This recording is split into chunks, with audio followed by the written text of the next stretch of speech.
시청자 여러분 안녕하세요. 경제 지식과 문화 정보를 전해드리며 여러분의 오전 시간을 책임지는 방송 유민영의 경제 돋보기. 저는 진행을 맡은 앵커 유민영입니다.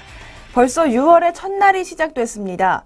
부산 해운대 해수욕장은 바로 오늘부터 개장을 한다고 하는데요. 벌써 본격적인 여름철이 시작됐습니다. 다가오는 여름에도 저희 경제 돋보기와 함께 활기차게 아침 시간 보내시길 바라면서 6월의 첫날 경제 돋보기 지금부터 시작하겠습니다.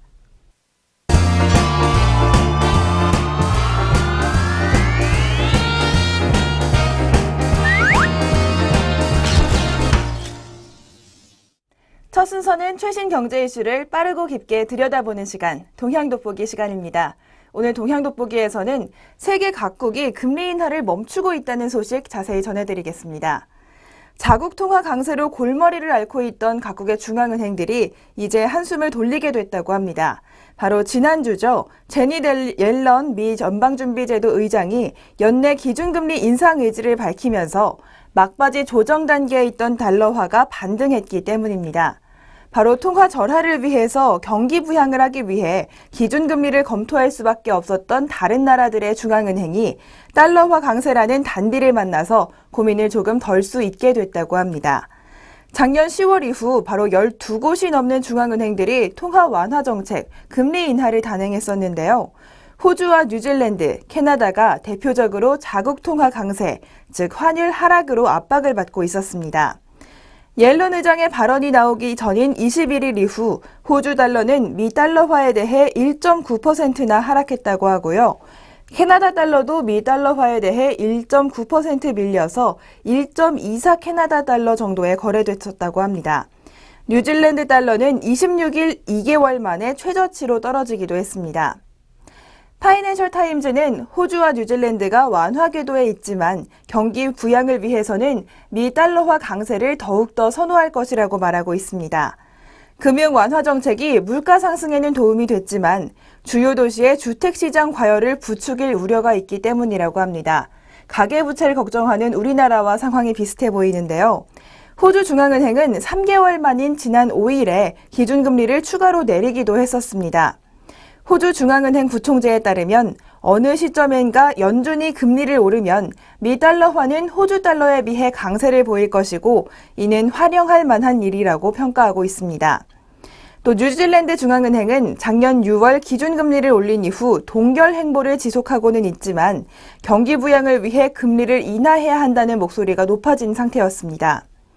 지난 4월 30일 기준금리 동결 후 뉴질랜드 중앙은행 총재는 무역가중 기준으로 뉴질랜드 달러는 장기 경제 펀더멘털을 가능해도 지속 불가능한 수준이라며 정당화하기 어려울 정도로 높은 수준이라고 지적하기도 했습니다. 캐나다는 유가 하락과 제조업 약세가 부정적 영향을 미치고 있어서 무엇보다 인접국인 미국의 경기 회복이 필요했던 상황인데요. 캐나다 은행도 역시 지난 1월 4년여 만에 처음으로 기준금리를 인하했지만 캐나다 달러의 약세를 유도하려는 인상을 주는 것은 우려하고 있다고 담당자들이 진단하고 있었습니다. 그런데 캐나다 중앙은행은 바로 지난 27일 기준금리를 현행 0.75%로 유지하겠다고 밝혔는데요. 기준금리를 인하하고 싶지만 각국의 눈치를 보느라 인하하지 못하고 있는 상황이었습니다. 그런데 이렇게 제너 옐런 의장의 발언이 나오면서 각국의 중앙은행장들 한숨을 돌리고 있는데요. 바로 우리 이웃나라인 일본도 추가 완화 가능성은 적어졌다는 판단이 나옵니다. 다만 달러화 강세 속에 엔저가 가속화하는 것에 대한 부담이 크기 때문인 것으로 앞선 국가들과는 조금은 배경의 차이가 있는데요. 일본 중앙은행은 다소 물가 상승세가 둔화되더라도 매우 급하게 추가 금융 완화에 나설 가능성은 적다면서 추가적인 엔저 가속화도 부담이라고 말하고 있습니다. 엔과 달러의 환율은 7년 10개월 만인 최저치로 오르기도 했고요. 125엔 선까지 오를 것이란 관측도 나옵니다. 우리나라 역시 이유는 다르지만 금리 인하에 섣불리 나설 수 없게 됐습니다.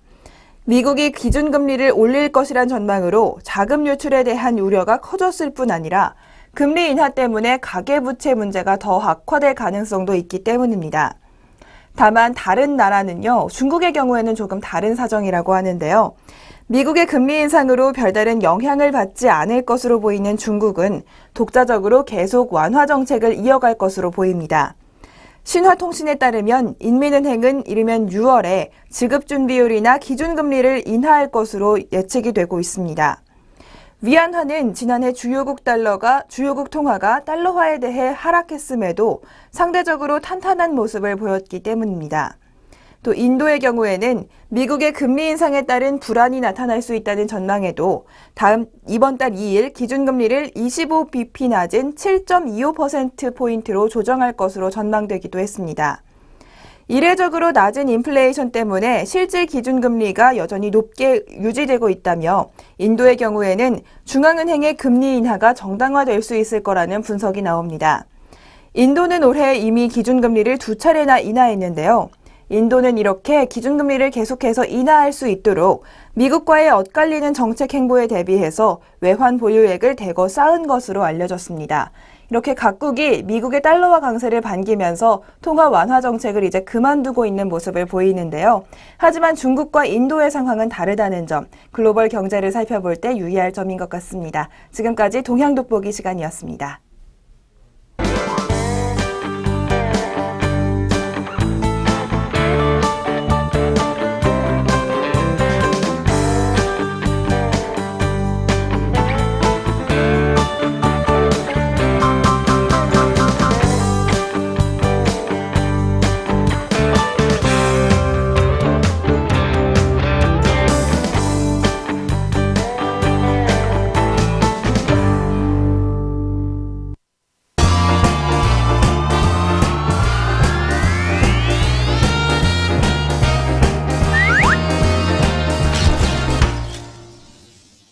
이번 순서는 아리송한 단어 확실하게 잡아가는 시간, 용어 돋보기 시간입니다. 오늘 용어 돋보기에서는 두 가지 용어 함께 살펴볼 텐데요. 바로 증권 대차 거래와 레포 거래라는 용어입니다. 자본시장의 유동성을 공급할 수 있는 증권 대차 거래와 이른바 레포 거래는 전 세계적으로 수요가 늘어나고 있습니다. 이런 가운데 우리나라 자본시장도 예탁결제원을 중심으로 이 증권 대차 거래와 레포 거래 활성화에 나서기로 했다고 합니다. 먼저 한국예탁결제원은 지난 27일 서울 여의도에서 증권대차와 레포 시장 활성화를 위한 2015 증권 파이낸싱 포럼을 개최하기도 했습니다. 이 행사에서 관련된 서비스를 지원해서 한국 자본시장을 발전시키기 위해 강한 의지를 표명하기도 했습니다. 먼저 증권 대차 거래가 어떤 것인지부터 살펴보겠습니다. 증권 대차 거래는 증권을 비교적 장기로 보유하는 기관이 증권을 결제부독분 충당이나 투자거래상 필요로 하는 기관에게 수수료를 받고 빌려주는 거래를 말합니다. 증권 대차 거래는 대여자와 차입자, 그리고 중개기관으로 구성되는데요. 대여자는 증권을 가지고 있는 연기금이나 은행, 보험사, 증권사, 자산운용사 등이 있고, 차입자의 경우에는 증권을 빌려 투자 수익을 얻고자 하는 헤지펀드나 증권사, 자산운용사 등이 해당됩니다. 이에 비해서 레포 거래란 자본시장에서 대상이 되는 증권이나 채권 등을 매도 혹은 매수함과 동시에 사전에 정한 기일에 증권을 환매수 혹은 환매도하는 계약입니다. 우리나라에서는 아직 활성화되지 않았지만 선진국에서는 단기 자금 충당을 위한 효율적인 수단으로 인식되고 있습니다. 이 증권 거래와 레포 거래는 자본시장에 유동성을 공급한다는 장점이 있고요. 또 증권의 효율성을 극대화시켜서 자본시장에 활기를 불어넣는 긍정적인 효과가 있기 때문에 중요성이 점차 커지고 있다고 합니다. 지난해 기준으로 우리나라는 대여가 가능한 주식의 6%만을 증권 대차 거래에 쓰고 있는데요.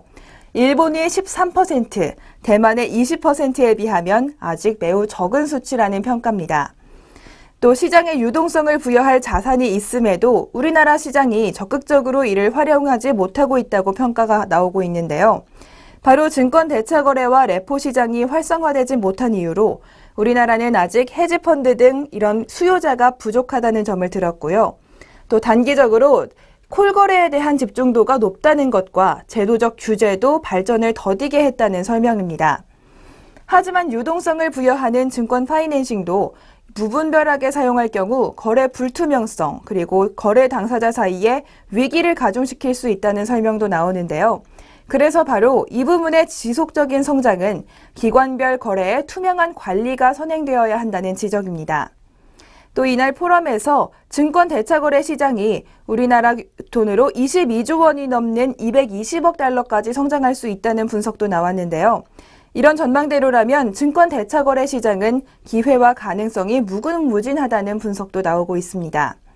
또 이날 패런 토론에서 활성화를 위한 다양한 논의가 펼쳐졌는데요. 현재 국내 국고채와 통한증권에 대한 외국인의 수요가 늘고 있고 이를 담보로 활용하자는 수요도 동반 상승하고 있지만 외국인에 대한 규제가 만만치 않다고 분석하고 있습니다. 시장의 안정화를 위해서 지속적이 꼭 필요한 분야와 시장의 활성화를 위해 규제를 풀어야 하는 분야를 다르게 접근해야 한다면서 국제와 통한채처럼 시장의 수요가 늘고 있는 분야에 대해서는 규제를 완화하는 전략도 필요하다는 분석이 나오고 있습니다. 이렇게 오늘 증권 대차거래와 레포거래에 대해서 살펴봤는데요. 앞으로의 증권거래 활성화를 위해 어떤 규제와 어떤 정책이 나올지 주목되고 있습니다. 지금까지 용어 돋보기 시간이었습니다.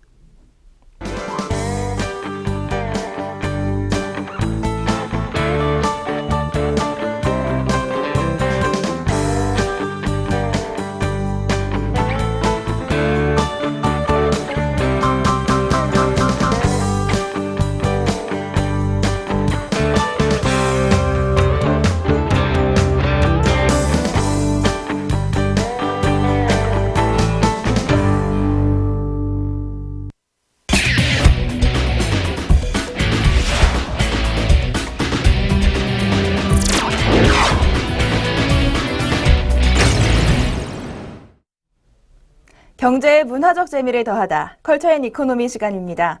오늘 월요일은 경제와 문화가 만나는 곳, 바로 광고에 대해서 살펴보는 시간인데요. 오늘 컬처 앤 이코노미에서는 전문가들이 나오는 광고가 어떻게 변화하고 있는지 그 재미있는 전문가 광고에 대해서 살펴보겠습니다. 먼저 예전에 많이 히트를 쳤던 광고인데요. 호주의 생리학자 메리 바셜 박사를 광고 모델로 기용한 헬리코박터 프로젝트 윌은 연매출 2,500억 원을 기록한 대박 상품으로 떠오르기도 했습니다. 마셜 박사가 광고 출연 이후 노벨 생리의학상을 타면서 제품 효능에 대한 신뢰도도 굉장히 높아졌었는데요. 이 광고는 전문가의 권위를 활용한 성공 사례로 두고두고 회자되고 있습니다. 이렇게 보통 광고 모델의 신뢰도는 곧 제품에 대한 신뢰도로 이어집니다.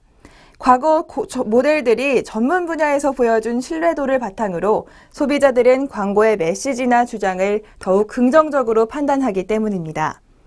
사회적으로 저명한 인사들이 광고에 자주 출연하는 것도 바로 이런 권위 효과에 따른 것입니다. 그런데 지난해부터 적절한 유머로 무장한 B급 광고가 큰 인기를 끌면서 딱딱하기만 했던 전문가 광고 모델들도 권위를 내려놓기 시작했습니다. 최근 광고에 등장하는 전문가들은 이처럼 권위를 전면에 내세우지 않습니다. 오히려 망가지고 엉뚱한 연구에 집착합니다. 한 예로 SK 브로드밴드의 BTV 콘텐츠 연구소 광고 키제존 뽀로로에 등장하는 프로파일러 표창원 박사는 아이들의 시청 패턴 분석에 매달리고 있습니다.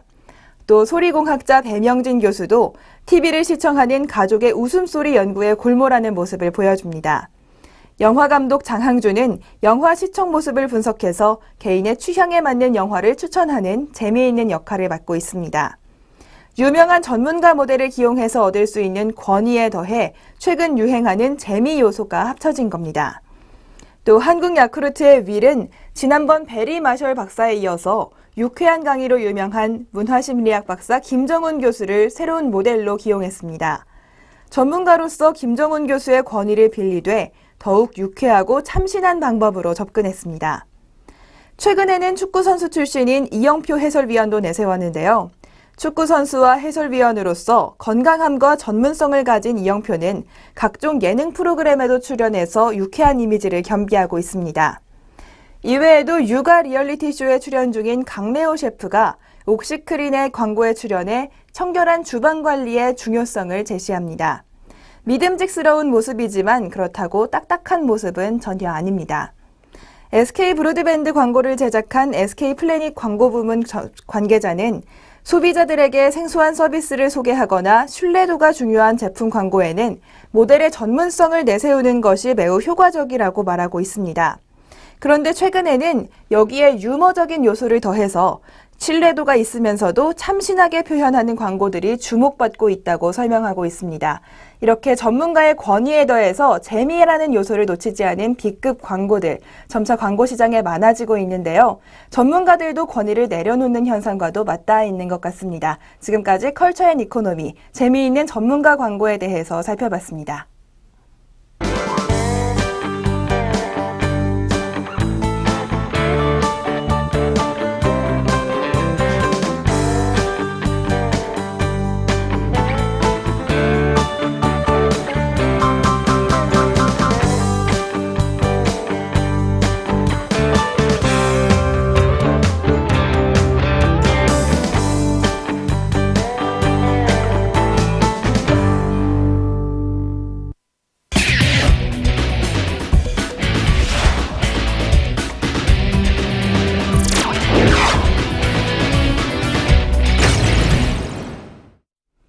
경제 돋보기 이번 순서는 주목할 만한 주식 매일 한 종목씩 소개해드리는 주식 한마디 시간입니다. 오늘 소개해드릴 종목 바로 무학입니다. 무학은 다들 아시다시피 소주를 주로 만드는 주류 회사인데요. 이 무학이 제2의 도약을 준비하고 있다고 합니다. 무학은 여태까지 경상남도 연고의 향토 기업으로 출발을 했습니다. 외환위기 이후부터 부산으로 영업망 확장을 시작해서요. 여태까지는 부산 경남권에서 주로 영업을 하고 있었는데요. 금융위기를 지나면서 가시적인 성과를 낸 바가 있습니다. 부산시장에서 이렇게 확고한 인지도를 구축한 무학은 이제 서울로 영업 확장을 준비 중이라고 합니다. 서울에서도 무학의 소주를 이제 하나둘씩 만날 수가 있는데요. 서울의 영업망을 차례차례 구축하고 있습니다. 무학은 현재 서울에 특히 강남과 홍대 등 20대 젊은 유동인구가 많은 곳에 영업망을 확충 중입니다. 좋은데이라는 히트 브랜드 입고와 홍보에 주력하고 있습니다. 무학은 2015년 바로 올해 말까지 서울에 입점을 일단락짓고 본격적으로 홍보 활동을 전개해서 소비자 인지도 구축에 진력할 전망이라고 합니다. 이렇게 서울시장에 진출을 하는 것, 잘 되면 참 좋지만 괜히 마케팅 비용만 쓰는 것 아닌가 걱정하시는 주주분들도 계실 겁니다. 하지만 서울시장을 개척하면서 외형은 일단 2019년까지 연평균 7.7% 굉장히 높은 상승세로 증가할 것으로 추정되고 있습니다. 물론 인지도가 구축되기 전까지는 외형은 이렇게 성장하더라도 영업이익은 줄어들 수 있습니다. 영업이익은 조금씩 감소할 것으로 보이지만 지배순이익은 바로 무학이 가지고 있는 금융자산의 수익으로 꾸준히 지배순이익이 나올 수 있을 것으로 보입니다. 전반적으로 인지도가 서울에 구축되는 것은 2017년 정도일 것으로 보이고요. 2017년부터 2019년까지 매출액과 영업이익이 연평균 10.8%, 18.8% 정도 증가할 것으로 추정됩니다. 그러니까 올해부터 2017년까지는 마케팅 비용을 조금씩 쓰면서 인지도를 구축해 나가는 과정이라면 2017년부터 2019년까지 본격적으로 영업이익이 함께 성장할 것이라는 분석입니다. 그래서 무학에 대한 기존의 투자 의견들 굉장히 좋은 상태를 유지하고 있는데요. 증권가에서 주류 업종에서 손꼽을 만한 종목으로 주목하고 있습니다. 우리나라 주류업계에서 영업력도 좋고 그리고 재무 안정성은 가장 돋보이는 회사라고 합니다. 특히 요즘 순하리, 좋은데이 등 저도주의 선호 현상에 힘입어서 우리나라에서 가장 좋은 주류 기업으로 성장할 수도 있는 가능성 제기되고 있습니다. 이렇게 서울에 진출하는 새로운 시도 그리고 저도주라는 새로운 시도를 함께하고 있는 무학, 오늘 주식 한마디에서 살펴봤습니다.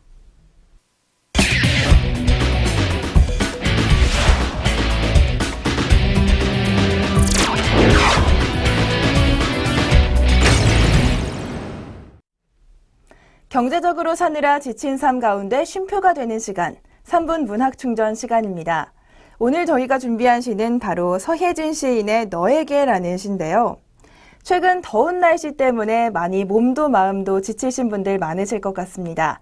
그리고 또 오랜만에 시작하는 월요일이라 또 직장인들 또 사회생활 하시는 분들께 빼놓을 수 없는 월요병도 다가오고 있는데요. 이런 상황에서 우리의 몸과 마음에 힘을 줄 수 있는 시 한 편 준비했습니다. 서혜진 시인의 너에게 함께 들어보시죠.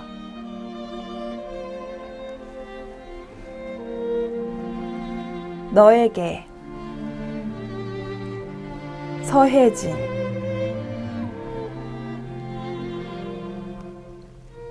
내려놓으면 된다.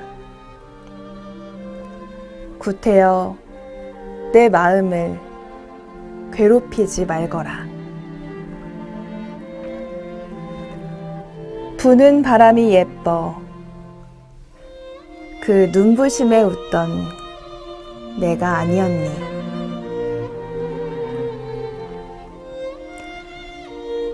받아들이면 된다. 지는 해를 깨우려 노력하지 말거라. 너는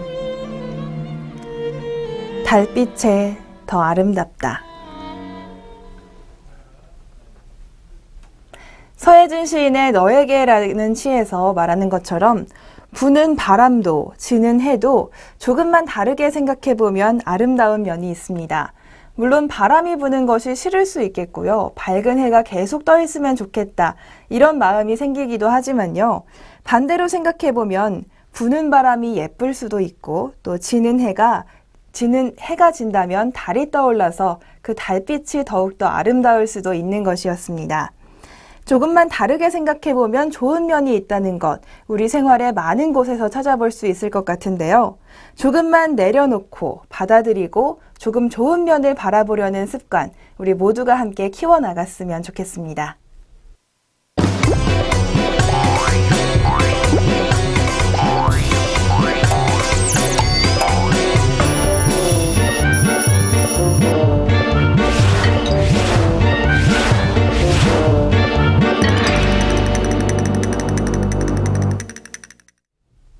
네, 지난달 날부터 때이른 불볕더위가 시작됐었는데 주말에 잠시 비를 식혀주더니 또다시 더위가 찾아왔습니다. 이번 주에는 계속해서 맑을 예정이라고 하고요. 시원한 비 소식은 없지만 그래도 맑고 화창한 날씨에 조금 기분 더 좋아지시길 바라봅니다. 저희는 이번 주 내내 항상 함께 하도록 하겠습니다.